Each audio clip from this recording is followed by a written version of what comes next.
বাংলাদেশের রাজনৈতিক যে বলয়, এই বলয়টা আসলে তার কাছেই তার ক্ষমতা রাখতে চায় এবং তারা চায় না এমন কোনো শক্তি মাঠে বা কমিশনে বা সংসদে আসুক যেই শক্তিটা আনপ্রেডিক্টেবল এই অর্থে যে তাদের কন্ট্রোলের মধ্যে নাই।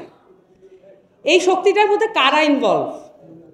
প্রধানত বাংলাদেশের যারা সুপার কর্পোরেট অলিগার্ক এবং যারা ব্যবসায়ী বড় বড় গোষ্ঠী আছে, সেই সাথে এখানে সিভিল ব্যুরোক্রেসি আছে, আমলাতন্ত্র, এবং সাথে মিলিটারি ব্যুরোক্রেসিও আছে।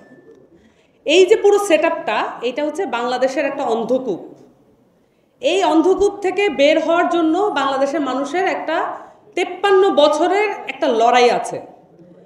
হয়তো আমাদের এই লড়াইটা করতে হয়েছে কখনো ভোটের জন্য, কখনো স্বৈরাচার হটানোর জন্য, কখনো মিলিটারি শাসন হটানোর জন্য, কখনো আমাদের করতে হয়েছে ফ্যাসিস্ট হটানোর জন্য। কিন্তু এটার মূল যে থিমটা হলো যে এই যে একটা অসীম গোলকধাঁধায় বাংলাদেশের জনগণকে বেঁধে ফেলা হলো, এই গোলকধাঁধা থেকে আমাদেরকে বের হতে হবে।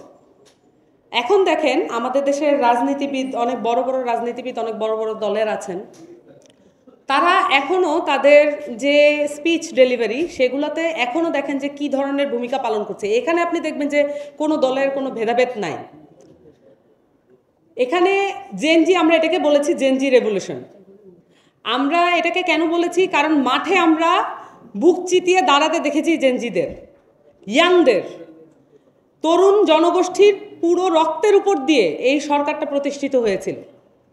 কিন্তু আমরা অবাক হয়ে লক্ষ্য করলাম এখন এসে এই জেনজিদেরকে এক ধরনের ক্রিমিনালাইজ করা হচ্ছে।